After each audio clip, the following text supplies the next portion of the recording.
If you could change something today, is there anything that you want to change? I could use myself as a crucible and somebody crossing paths. Mhm. You mean because in the end, it comes out the same way. So if I can give you better information that could really help you to take a jump from one step to another when you don't have to go through what I went through, then I would do that. And that's the purpose of what I'm doing today. Right. I mean, everything I'm trying to do with rebuilding Baltimore, starting with, is about giving up more information to the youth or anybody that need it to try to give them the information so they can make better decisions. Are you fearful that the young generation won't be as receptive? Because, as I mentioned earlier, the code of the streets is just, I don't want to say it's gone, but it's almost non-existent. So a lot of times when a lot of the OGs try to talk to the young people, especially in Baltimore, you see where the homicides are. We see how crazy the drug problem is. They almost look at the OGs like, what does he know? Why would I listen to him? Why would somebody listen to Peanut King? That ain't what I've been getting when I've been in the streets. I mean, I go out and I talk to young people. I talk in different communities about things they can do out there to make things better, Hmm. and I wasn't received that way. That's good. That's probably because of your status. Like you Yeah, said, they fact check. right, right, They right. fact check. You They may, go to the phone or wherever they got to go ahead and get information. So they fact check it. Once they fact check it, they come back, and then we got a genuine open rapport. got you. When you were a Peanut King, did you feel like you were at that point above the law? Absolutely.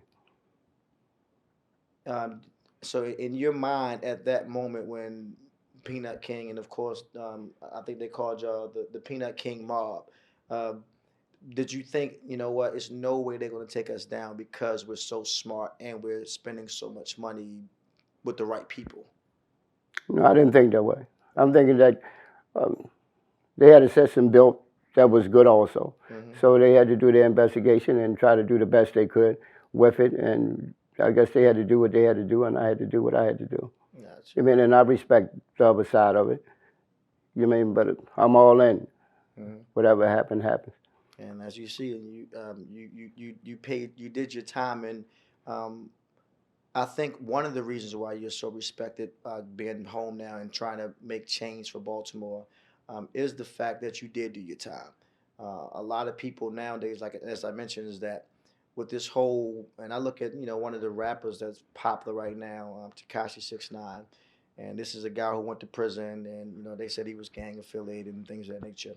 But the first thing he did when he got in prison was he started telling, and he started telling on everybody he was affiliated with.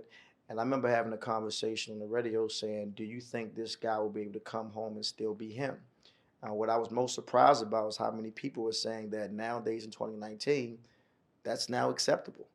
So what I admired about the gangsters and drug dealers of the 70s and 80s is that y'all live by a code that if you do the crime, you got to man up.